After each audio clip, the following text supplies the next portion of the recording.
Line express cargo நம்பகமான cargo. இதோ நீங்களும் தொடர்பு கொண்டு உங்களுடைய கார்கோ பொருட்களை அனுப்பலாம். 90 93 61 67 தொடர்புக்கான இலக்கம் 66 16 84 14. இன்னொரு இலக்கம் 55 17 27 47. அதே போல் இன்னுமொரு இலக்கம் 50 53 79 39. இன்னுமொரு இலக்கம் 99 69 84 94. அஸ்ஸலாமு அலைக்கும் வரஹ்மத்துல்லாஹி வபரகாத்துஹு. அன்பாத அனைத்து உறவுகளுக்கும் இனிய மாலை வணக்கம், மதிய வணக்கம். மிகவும் வேதனையான விடயம், நம் சொந்தங்கள் இந்த வெளிநாடுகளில் உயிரை மாய்த்து கொள்றது.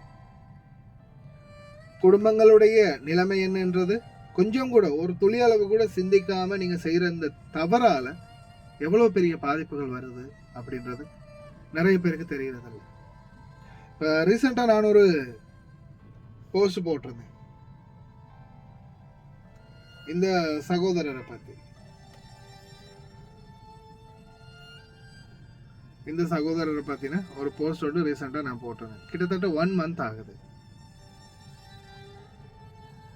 இந்த சகோதரருடைய போஸ்ட் போட்டு. கிட்டத்தட்ட 1 month ஆகுது. இந்த தகவல் எனக்கு ஜெனட் மேரி அம்மா கொடுக்குறாங்க. இந்த தகவலை ஜெனட் மேரி அம்மா கொடுக்கறது கட்டாரில் இருக்கக்கூடிய இந்த சகோதரர், அவங்களுடைய ஃபேமிலி மெம்பர் ஒருத்தர். அவர் தான் இந்த தகவலை கொடுக்குறாரு. இது சம்பந்தமான வாய்ஸ் காட்டுகள் கொஞ்சம் இருக்குது, ப்ளே பண்ணுவோம். கடைசியாக மரிய செல்வம் அமலதாஸ் அவர்களுடைய உடல் தாயகம் போயிருக்குது. வரும்போது ஒரு பெட்டியை இழுத்துக்கிட்டு வரோம், சில நேரத்தில் போகும்போது ஒரு பெட்டிக்குள்ள போறோம். இதுதான் வெளிநாட்டு வாழ்க்கை.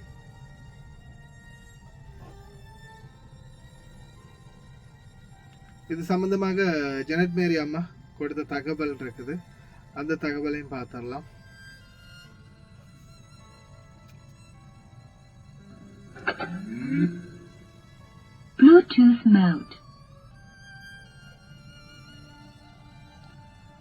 இதுல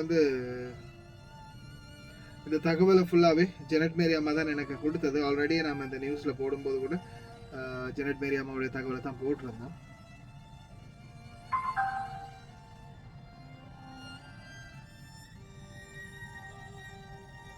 வணக்கம் உறவுகள் அனைவருக்கும் சர்பார் மல்லி வணக்கம். வெளிநாடு செல்வது எமது உயிரை மாய்த்து கொள்வதற்கு அல்ல, உயிரை வைத்துக்கொண்டு சந்தோஷமாக வாழ்க்கைக்கு தேவையானதை எடுத்துக்கொண்டு போய் நமது நாட்டுல சந்தோஷமா வாழ்றதுக்கு தான் நம்ம இங்க வந்தோம்.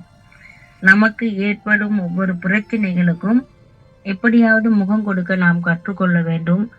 நாம் இன்னொரு நாட்டுக்கு வரும்போது அது கொஞ்சம் வித்தியாசமாக இருக்கும். அதற்கு நாங்கள் உட்பட்டு நம்ம செய்தோம் என்றால் அது இலகுவாக இருக்கும். இந்த சகோதரர் இந்த குழந்தை சகோதரன் கூட சொல்லலாம், அது குழந்தை. அமல்ராஜ் அருள்ராஜ் 2 பேருமே இரட்டை குழந்தைகள். அமல்ராஜ் என்ற குழந்தை தான் இறந்துருக்குது.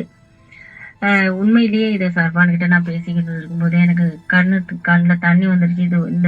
இந்த விஷயத்த கண்ட கைக்குமே கடந்த 2-3 கிழமைக்கு முன்ன என்னிடம் வந்தாங்க, இந்த போட்டோவை தேடுங்க அப்படின்ட்டு. பல வகையில் டிக்டாக்லையும் அதே மாதிரி சர்பான்கிட்டையும் சொல்லி தேடி பார்த்தோம். எங்களுக்கு கிடைத்த தகவல் இந்த குழந்தை தற்கொலை செய்து கொண்டு இறந்து விட்டதுண்டு கண்டுபிடிச்சி அதற்கு பிற்பாடு இதுக்கு பல விஷயங்களை அவர்களோட குடும்பத்தினர்கிட்ட தொடர்பு கொண்டு அவர்களுக்கும் சொல்லி, சவுதி எம்பசிக்கு தமாமுக்கும் சொல்லி எல்லாம் பேசி இந்த மையத்தை இப்படி சரி இலங்கைக்கு அனுப்புறதுக்கு உண்டான ஏற்பாடு செய்தேன். ரொம்ப கஷ்டமா இருக்கு, மனசுக்கு கஷ்டமா இருக்குது. நம்ம வாழ்க்கையில வெற்றி அடையணும்னு சொன்னா நம்ம கஷ்டங்களை கட்டாயம் எதிர்நோக்கணும். அந்த கஷ்டங்களை எதிர்நோக்க முடியாம தற்கொலை செய்வது அது ஒரு முடிவு அல்ல, கோழைத்தனமானது. ஆகையால எல்லோருக்கும் சொல்றது என்னன்னு கேட்டா, தயவு செய்து இந்த மாதிரியான முடிவுகள் இனி வரும் காலங்கள்ல யாருமே எடுக்காதீங்க. எதுவாக இருந்தாலும் சர்பான் கிட்ட சொல்லலாம், என்கிட்ட சொல்லலாம். யாருக்கிட்ட எம்பசிக்கு போகலாம், போலீஸ்க்கு போகலாம், எத்தனையோ விதிமுறைகள் இருக்கு, வசதிகள் இருக்கு நமக்கு நமது உயிரை காப்பாற்றி கொள்வதற்கு. ஆகையால யாருமே இல்லை, என்னால என்னமும் செய்து கொள்ள முடியாது என்று உயிரை மாய்த்து கொள்வதற்கு மட்டும் நினைக்காதீங்க. தயவு செய்து நான் உங்களை அனைவர்கிட்டையும் கெஞ்சி கேட்கிறேன், இது ஒன்றுதான். நம் இந்த நாட்டுக்கு, இந்த வெளிநாட்டுக்கு வாரது என்பதே நம்மளுடைய வாழ்க்கையை நல்லபடியாக சந்தோஷமாக்குறதுக்கு தான் வாரோம். மரணத்தை கொண்டு போறதுக்கு அல்ல. சந்தோஷமா நம்மளுடைய நாட்டுக்கு போய் தான் நம்மளுடைய வாழ்க்கைக்கு நல்லதை தேடுறதுக்கு நம்ம இந்த நாட்டுக்கு வந்திருக்கோம். ஆகையால என் அன்பான உறவுகள், தயவு செய்து எல்லாருமே இந்த மாதிரியான முடிவுகளுக்கு இனி வரும் காலங்கள்ல யாருமே எடுக்காதீங்க. எதுவாக இருந்தாலும் யாரிடமாவது சொல்லுங்க. கூட்டாளி இருக்கலாம், அதே மாதிரி ஃபேமிலி, அதே மாதிரி எங்களை மாதிரி ஆளுங்க, பல பல விடயத்துல நம்ம இதுக்கு முடிவு காணலாம். ஆகையால என் அன்பான உறவுகள் அனைவருக்கும் நன்றி, வணக்கம் சர்பான், நன்றி.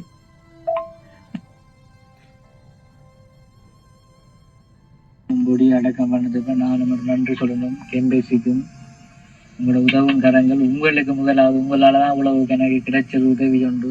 அவங்கள நம்பர்கள் வச்சதும் உங்களால, இவ்வளோ ஓடியாடி பார்க்க வச்சதும் உங்களால. அதுக்கு ஒரு நன்றி சொல்லி நீங்கள் டிக்டாக்ல அந்த பொடி இந்த போட்டோ போட்டு நான் எந்த போட்டோ வந்தாரு நீங்கள் போடணும். கண்டிப்பா நீங்க யாருன்னு காட்டணும். எனக்கு உண்மையாக சொல்லுங்க, ஒரு சில விஷயங்கள் நான் பார்த்துருக்கேன் உங்கள் டிக்டாக்கை. உங்களோட மூலமாக தான் இது எங்களுக்கு பெரிய உதவி கிடைச்சிது. ஸ்ரீலங்காவில் வந்து கம்ப்ளைண்ட் பண்ணி கூட இந்த வரைக்கும் அந்த அளவுக்கு கம்ப்ளைண்ட் போகல. அந்த சகோதரர் வந்து கட்டார்ல இருந்து வாய்ஸ் போட்டுக்கிறாரு. ஒரு மாசம் தூக்குல தொங்க மட்டும் பார்த்துட்டு இருந்திருப்பான ஒரே பில்டிங்ல தூங்கிருக்காங்க. இது உண்டு.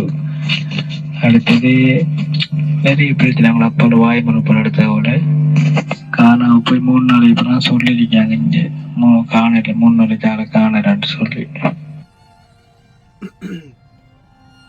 காணாம போய் 3 நாளைக்கு பிறகுதான் இவர் வந்து போயிட்டாரு, லெட்டர் ஒன்று எழுதி வச்சுட்டு போயிட்டாரு அப்படின்ற தகவலை வந்து சொல்றாங்க. சரியா? அதுக்கப்புறம் என்ன ஆகுதுன்னா, அப்படி சொன்ன பிறகு அதுக்கப்புறமா தேடுறாங்க. அதுக்கப்புறம் எங்கள்கிட்டையும் தகவல் வருது, நாங்களும் சோசியல் மீடியா மூலம் தேடுறோம். தேடி பார்க்கும்போது அவரை பற்றின எந்த ஒரு டீட்டெயில்ஸுமே கிடைக்கல. கடைசியா 2 வார காலங்களாக, அதாவது 2 கிழமைகள், கிட்டத்தட்ட ஒரு 10 நாள்ல இருந்து 15 நாளைக்குள்ள அவர் வந்து உயிரை மாய்த்து பக்கத்தில் இருக்கக்கூடிய ஒரு பில்டிங்ல உயிரை மாய்த்து வந்து பாத்தீங்கன்னா தொங்கி இருக்கிறாரு. அதுக்கப்புறமா தான் தெரிய வந்திருக்குது. அதன் பிறகு தூதரகம், சம்பந்தப்பட்ட அதிகாரிகள், போலீஸ் உட்பட அனைவரும் ஒன்றிணைந்து இந்த உடலை மீட்டு எடுத்து அதுக்கப்புறமா நாட்டுக்கு அனுப்பி வச்சிருக்கிறாங்க. அனுப்பினதுக்கு அப்புறமா தான் அவருடைய நல்லடக்கங்கள் மற்ற விடயங்கள் வந்து நாட்டில் இடம்பெற்று இருக்குது. முக்கியமான விடயம், அன்பார்ந்த சகோதர சகோதரிகளே, சில நேரங்கள்ல நாம செய்யக்கூடிய சில தவறுகள் நம்மளுடைய குடும்பங்களை மிக பெரிய ஒரு பிரச்சனைகள்ல கொண்டு போய் விடலாம். அதே மாதிரி இப்ப நான் ரீசெண்டா கூட சொல்லியிருந்தேன், இந்த கள்ளசாராயம் அறிந்து உயிரிழந்தவர்களுடைய அந்த தகவல் வரும்போது நான் என்ன சொன்னேன், இப்போ நாட்டுல நம்மளுடைய பொடியை பாரம் கொடுக்கும் போது நம்மளுடைய குடும்பத்தார்களுக்கு என்ன சொல்லுவாங்க, ஒருத்தர் வந்து கேட்பாங்க, என்ன உங்களுடைய அந்த அப்பாவா, உன்னுடைய மகனா, உன்னுடைய தம்பியா, சகோதரனா, அப்பாவா, கணவனா, ஒவ்வொருத்தர் ஒவ்வொரு மாதிரி கேட்பாங்க. என்ன உங்க அப்பா வந்து குடிச்சிட்டு வந்து குவைத்துல குடிச்சு இறந்துட்டாரா, கள்ளசாராயம் இருந்து இறந்துட்டாரா, உண்மையா அவருடைய பொடி வந்திருக்கா, அப்படியா, தற்கொலை பண்ணிட்டாரா, என்னாச்சு, ஏதாச்சு அப்படின்னு ஒவ்வொரு கேள்விகளை கேட்கும்போது நீங்க செத்தும் அவங்கள சாவடிக்கிறீங்க. நல்லா விளங்கிக்கோங்க. நீங்க செத்த பிறகு நீங்க இல்ல யாருக்குமே தொல்லை இருக்கக்கூடாது, நான் பாட்டுக்கு நான் போய் சேர்ந்துடுறேன், நான் போயிடுறேன், யாருக்குமே தொல்லை இருக்காது அப்படின்னு நீங்க நினைச்சு எடுக்கிற அந்த முடிவு, நீங்க நினைச்ச அந்த எடுக்கிற முடிவு, நீங்க செத்தும் மற்றவங்கள சாவடிக்கிறீங்க. அதுதான் நிதர்சனமான உண்மை. பாவி செத்து சாவடிக்கிறான நம்மளை அப்படின்னு நம்மளையே நம்மளுடைய குடும்பத்தாரே இறந்த பிறகும் தூற்றக்கூடிய நிலைக்கு தள்ளப்படலாம். அதனால அன்பார்ந்த உறவுகளை தயவு செய்து சிந்திச்சு செயல்படுங்க. எல்லா பிரச்சனைக்கும் வழி இருக்குது.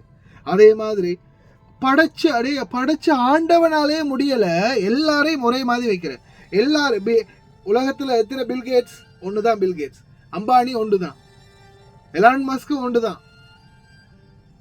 பணக்காரன் பட்டியலில் இருக்கிறவங்க எல்லாரும் ஒரே ஆள் தான் இருக்கிறாங்க.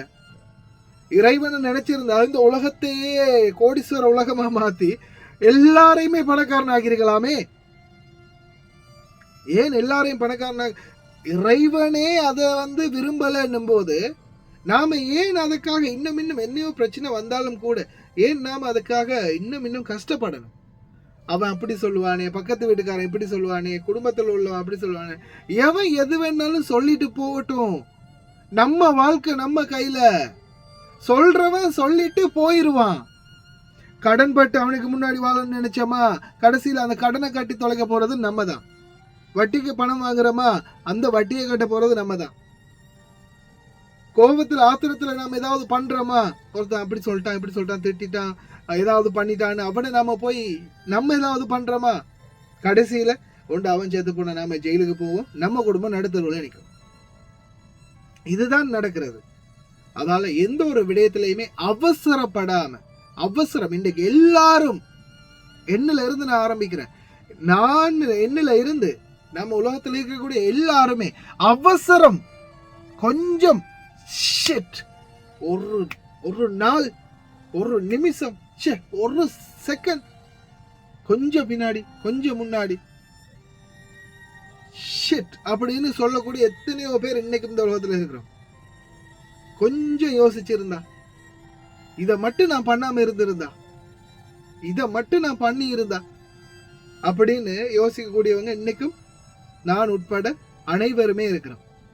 அதனால எதா இருந்தாலும் சிந்திச்சு பொறுமையா கையாள்வோம்.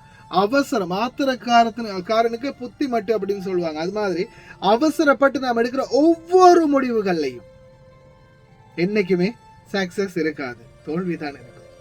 பொறுமையா நிதானமா எடுக்கக்கூடிய ஒவ்வொரு முடிவுகளும் தான் நம்மளுக்கு வெற்றியை தரும். அன்பார்ந்த உறவுகளை சிந்திச்சு செயல்படுங்க. இன்னொரு நல்ல வீடியோவில் சந்திக்கலாம். முடிந்த வரைக்கும் இந்த வீடியோவை ஷேர் பண்ணுங்க. பல நண்பர்களுக்கும் இது ஒரு மோட்டிவேஷனா இருக்கட்டும். இறந்த அமலதாஸ் அவர்களுக்கும் எங்களுடைய ஆழ்ந்த இரங்கல்கள். ஜெனட் மேரி அம்மாவுக்கும் ரொம்ப நன்றி.